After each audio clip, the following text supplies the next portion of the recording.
Today we're going to talk about the limit of function. Definition. Suppose f is a function in two variables. Of course, it has a domain, which is D. Suppose this domain, which is part of the xy plane, includes some points that are very close to a specific point A and B. So this is your point A and B in the domain of the function. We say that the limit of function f as x and y approaches A and B. So as this random point like x and y, which is close to A and B, it's getting closer and closer to A and B.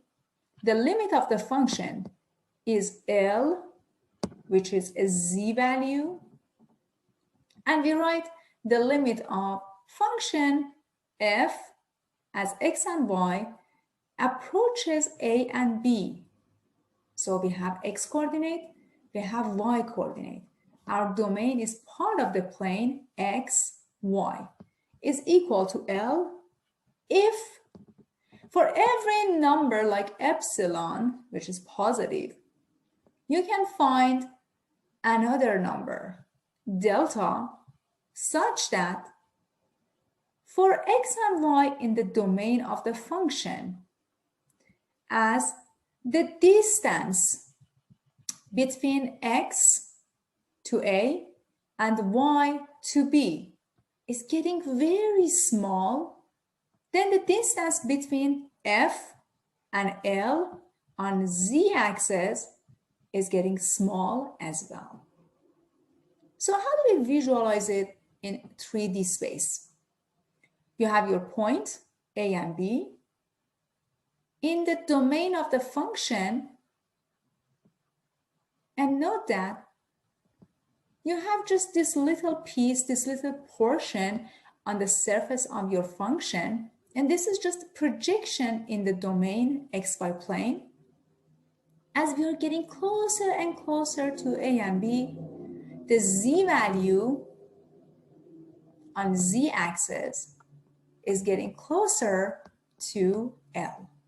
That's how we define the limit of function in two variables.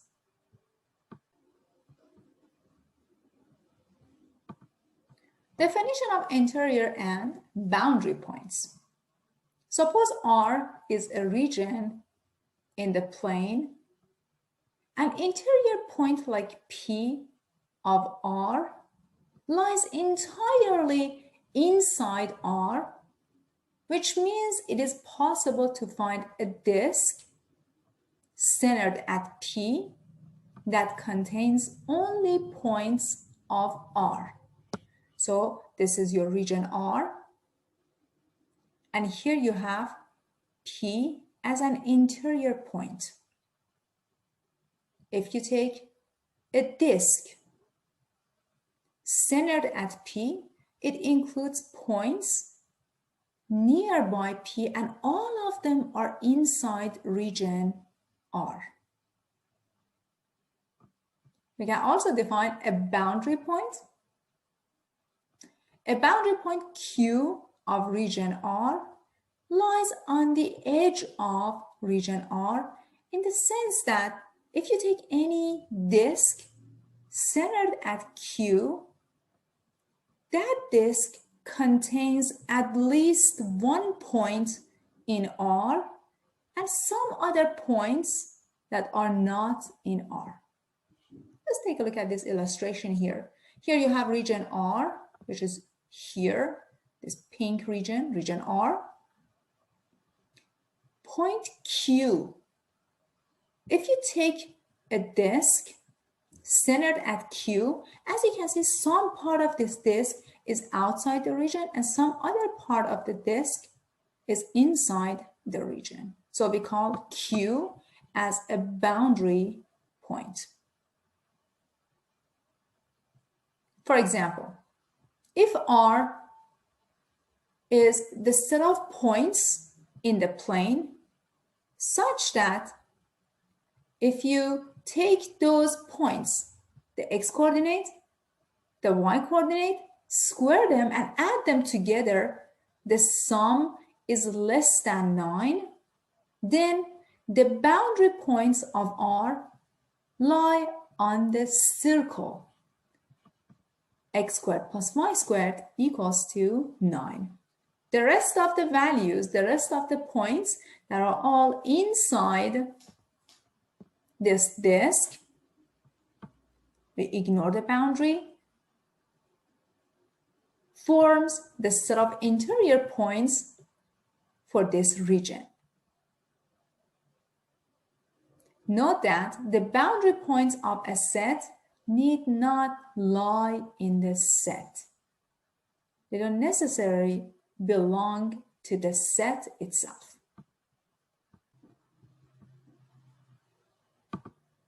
So let us write down these definitions. The limit of a function.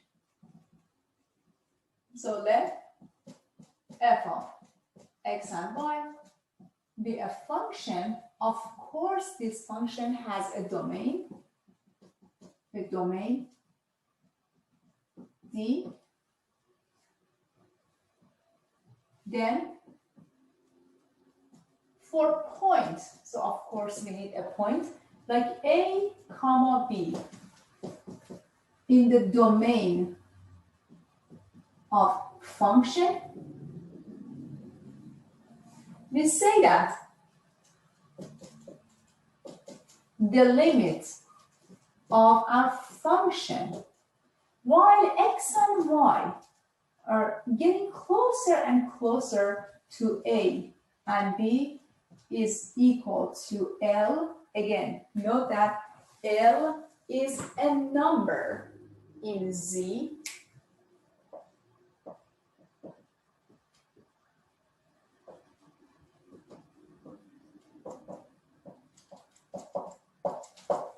If you have the following conditions, if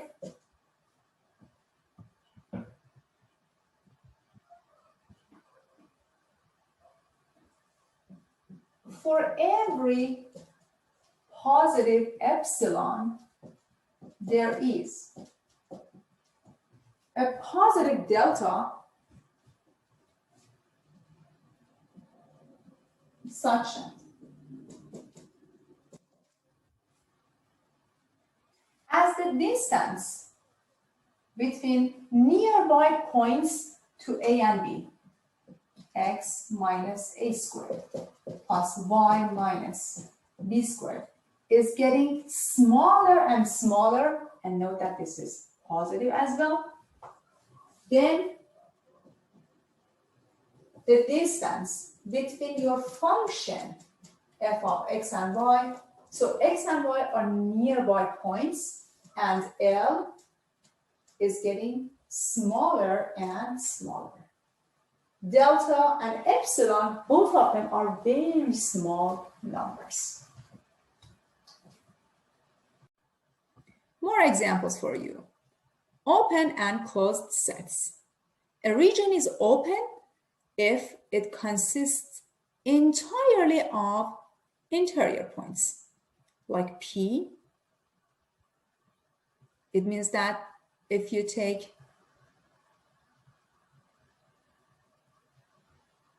disks around those points in region R, then they are all entirely inside the region R. A region is closed if it contains all of its boundary points. Remember that. We note that the boundary points of a set need not to belong to the set. So if we have the condition that all of those boundary points are in the region, then you say that, hey, you have a closed region. An example of an open region is the plane. In plane is the open disk, x squared plus y squared less than 9. An example of a closed region in the plane is the square. Absolute value of x is less than equals to 1, and absolute value of y is less than equals to 1.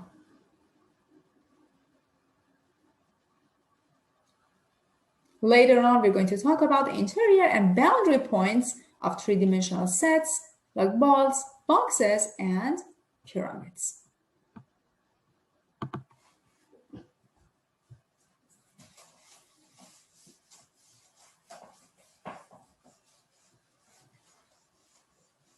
So we say that a region like R, so we always start by having a region like R. We say that a point like P is an interior point if we take a disk. So note that we are working with small disks. If we take a small disk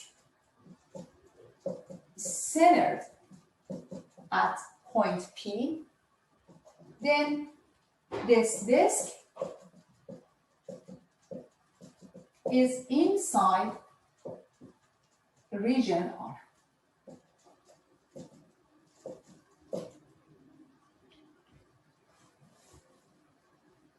A point like Q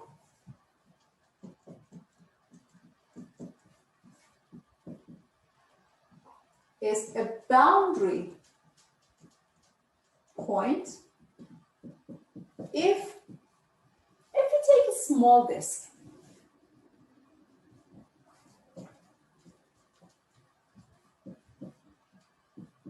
Small disk centered at Q,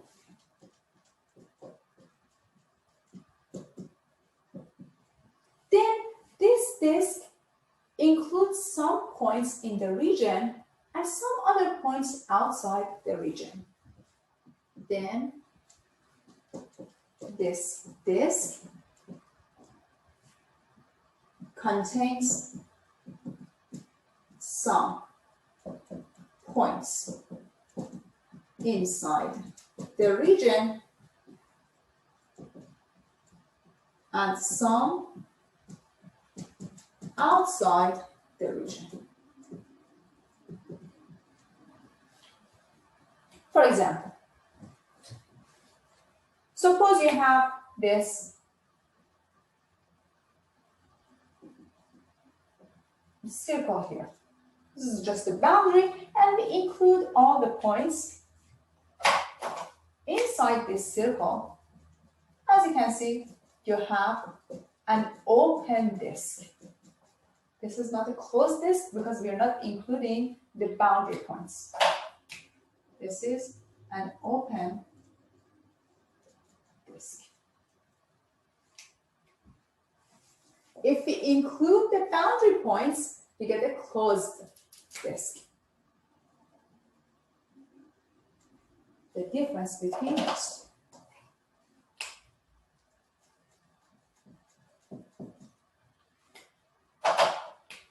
This is a closed disk.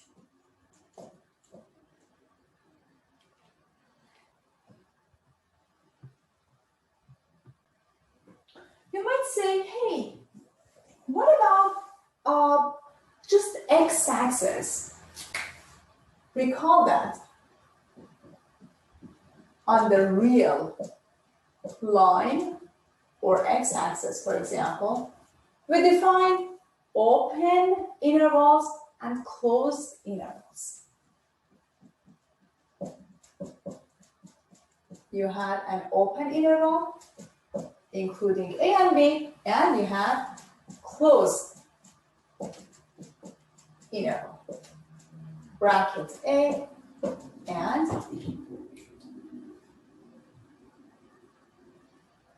If you take any number inside this open interval and you take a little disk, which in this case is going to be another interval including those points,